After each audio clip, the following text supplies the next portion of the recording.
Sabi nila, hindi kailanman mawawala ang freedom of speech at faith sa Amerika, pero nangyari ang kay Charlie Kirk. At doon nakita kung gaano kabilis mabali ang pangako. Hindi lang ito kwento niya, ito ay kwento ng future ng Amerika. Ito ang nakakashock na kwento ng pag-angat ni Charlie Kirk, ang kanyang mga kontrobersya.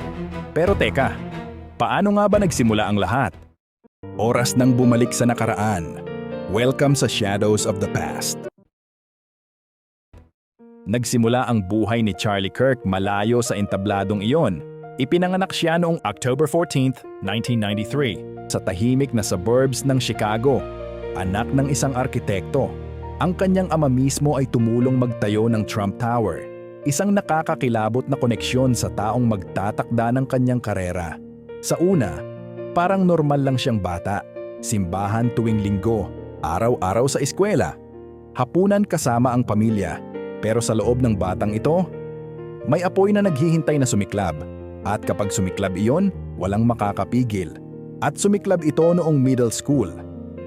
Nang madiskubre niya ang mga sulat ni Milton Friedman, isang sikat na ekonomista. Habang ang mga kaklase niya ay nasa sports, siya naman ay tuwang-tuwa sa pagdedebate tungkol sa kalayaan, merkado at gobyerno. Isipin mo, isang teenager na halos hindi pa marunong magmaneho, pero nangangarap ng baguhin ang kinabukasan ng Amerika. Parang imposible, di ba? Pero dumating ang oras na pinatunayan niyang kaya niya. Ang tanong, hanggang saan aabot ang ambisyon na ito? Unang sumikat si Charlie sa edad na 17. Gumawa siya ng essay na nagsasabing bias ang mga libro sa school. Napansin ito ng Breitbart News at nagbigay daan para ma-interview siya sa Fox Business. Isipin mo, isang teenager nakaupo sa harap ng mga veteranong anchor at matapang na sinasabing mali ang sistema ng edukasyon. Napansin siya ng buong bansa. At si Charlie? Gustong-gusto niya ang bawat segundo. Pero may kapalit ang kasikatan. At iyon ay darating. Dumating din ang sakit ng rejection. Nag-apply siya sa West Point Military Academy. Nangangarap maging sundalo. Hindi siya tinanggap. Para sa karamihan, dito na natatapos ang kwento. Pero para kay Charlie, dito pa lang nagsisimula. Ang ginawa niya pagkatapos ay yumanig sa politika ng Amerika at dito napapasok ang Turning Point USA. Noong 2012, edad 18, itinatag niya ang Turning Point USA. Sinuportahan ng isang mayamang Republican donor, lumaki ang Turning Point USA bilang pinakamalaking conservative youth movement sa bansa. May mga rally, debate, at ang sikat niyang Prove Me Wrong tables kung saan nakapila ang mga estudyante para kalabanin siya. Si Kirk sa debate, confident at diretso magsalita. Ginagamit niya ang faith at logic para palakasin ang argument niya. Kalmado at malinaw siya magpaliwanag. Pero pag may kumontra, mabilis siyang sumagot. Ang style niya, seryoso at urgent, hindi lang simpleng usapan. At dito magsisimula ang mas mabibigat na eksena. Binanatan niya ang civil rights movement. Tinawag itong halimaw na naging anti-white. Pinakalat niya ang Great Replacement Theory na nagsasabing nawawala na raw ang mga white Americans. Sa live TV, pinagsabihan pa niya si Taylor Swift na dapat tanggihan ang feminism at sumunod sa asawa. Hindi basta salita lang ang mga iyon, kalkulado lahat. Yumaman si Kirk dahil sa kanyang mga public talks at books. Pero paano kung ang mga opinyon niya ay hindi matanggap ng iba? Ang kasunod na mangyayari ay mas personal, mas delikado. Sa edad niyang early 30s, hindi lang siya basta podcaster. Isa na siyang malaking mukha ng Christian nationalism. Sinabi niyang kasinungalingan ang separation of church and state. Laban siya sa LGBTQ+ rights at sa bawat speech at podcast, lalong humihiwa ang mga salita niya. Pero habang siya ay nagsasalita, may isang tao na malayo sa spotlight na tahimik na naapektuhan. At ang taong ito, hindi man lang niya alam na nakikinig. 200 milya ang layo. Sa Washington, Utah, nakatira si Tyler James Robinson, 22 years old, anak ng isang sheriff's deputy. Sa mga litrato, mukhang normal na bata. Nagbo-boating, nagpa-firing, nakangiti kasama pamilya. Pero sa likod ng ngiti, may ibang nangyayari. At ito ang mag-uugnay ng kanyang buhay kay Charlie Kirk. Nagbago ang buhay ni Tyler nang ma-inlove siya sa isang roommate na nagtatransition mula lalaki papuntang babae. Hindi lang ito pag-ibig, isa itong rebelyon laban sa pagpapalaki sa kanya, laban sa politika ng kanyang ama, at higit sa lahat, laban sa mga taong gaya ni Charlie Kirk.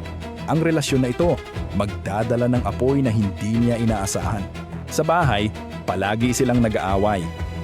Ang ama niya, hardcore MAGA supporter, galit sa unti-unting pagtanggap ni Tyler sa LGBTQ+ rights. Lumabas sa texts niya ang galit, pag-iisa at pagkaradikal. Hindi lang basta pagtutol ang nangyari, handa na siyang lumaban sa kultura na pakiramdam niya ay umatake sa personal niyang buhay. Pero ang galit na iyon, saan siya dadalhin? At isipin mo ito, sa tuwing nagsasalita si Kirk laban sa LGBTQ+, naririnig ito ni Tyler bilang direktang atake sa kanyang relasyon. Kapag sinabi ni Kirk na hindi mabubuhay ang kalayaan kung walang Christian population, para kay Tyler, ito'y banta sa buhay mismo ng kanyang partner. Hindi na ito politika. Para kay Tyler, ito ay giyera. At sa giyera na ito, may plano siyang sisindihan. Sa unang linggo ng September 2025, nagsimula siyang magplano. Sa isang note na iniwan niya sa ilalim ng keyboard, sinulat niya para sa partner. May pagkakataon akong alisin si Charlie Kirk at gagawin ko ito. Kinuha niya ang bolt-action rifle ng kanyang lolo at inukit sa bala parang slogan, mga mensahe na parang galing sa internet. Hey fascist, catch! Oh Bella Ciao! Parang memes, pero nakamamatay. At sa araw ng debate, dumating na ang sandali. Noong September 10, 2025, nag-host ang Utah Valley University ng Turning Point Debate. Puno ang loob ng campus. Mga estudyante, supporter, kritiko. Si Kirk, confident na confident sa mga sagot niya. Sumagot siya tungkol sa mass shootings, gun laws, at transgender rights. Matatalim ang salita niya at pagkatapos, isang putok ang yumanig sa buong hall, tumama ang bala sa leeg niya. Napaatras siya, hingal, at bumalot ang dugo sa kanyang damit. Nagsigawan ang mga tao, may tumakbo, may nagduck. Ilang segundo, walang nakakaintindi. Prank ba ito? Paputok ba? O mas malala? At nang lumabas ang katotohanan, si Charlie Kirk bumagsak sa entablado. At dito, nagpanik ang lahat. Nag-uunahan sa pinto ang mga estudyante. Dumating ang security, pero huli na. Nakahandusay si Kirk. Dumating ang paramedics, pero sobrang grabe ng sugat. Sa edad na 31, wala na siya. Pero ang kwento, hindi pa tapos dahil may tumatakbong salarin. Natagpuan malapit ang baril, nakabalot sa tuwalya, nakatago sa damo. Dumating ang mga pulis, may helicopter at naglabas ng imahe ng suspect. At nagsimula ang manhunt. Sino ang mauuna? Ang pulis o si Tyler? Sa loob ng 33 oras, tumakas si Robinson. Online, kumalat ang kaguluhan. May mga inosenteng napagbintangan. Social media, puno ng chismis at kasinungalingan. May nagdiwang, may nagluksa.